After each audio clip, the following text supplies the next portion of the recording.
Olá, meu nome é Caio Cruz, mais conhecido como O Monstrão, e sou um tatuador especialista em lettering. Fundei o estúdio Máfia La Tinta e já realizei trabalhos para artistas, jogadores de futebol, celebridades e várias marcas. Também participo como jurado da Tattoo Week, o maior evento de tatuagem do mundo. Quando iniciei na tatuagem, eu procurei por um caminho que ainda era pouco explorado no Brasil, o Custom Lettering. Versos de músicas, homenagens, assinaturas, mensagens, todas essas artes incríveis podem ser eternizadas na pele. Eu desenvolvi uma metodologia própria, construindo letras de uma forma prática, original e eficiente. Neste curso da Doméstica, você vai aprender a desenvolver lettering para a tatuagem. Com o projeto final, você vai criar um design autoral para uma tatu. Eu começo a introdução já com os tipos de alfabeto.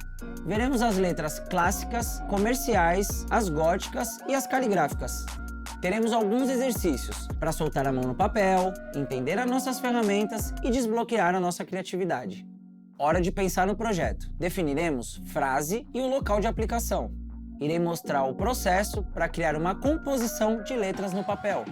Concluiremos a arte com as canetas e faremos os últimos ajustes adicionando os ornamentos. E para fechar, darei dicas de como melhorar o seu processo e encontrar o seu estilo próprio no universo do lettering. Ao terminar esse curso, você terá desenvolvido habilidades para criar designs de tatu com lettering. Você precisará de lápis, borracha, caneta brush, paralela e uma caneta de ponta fina. Desenvolva seu estilo próprio no mundo do lettering para a tatuagem.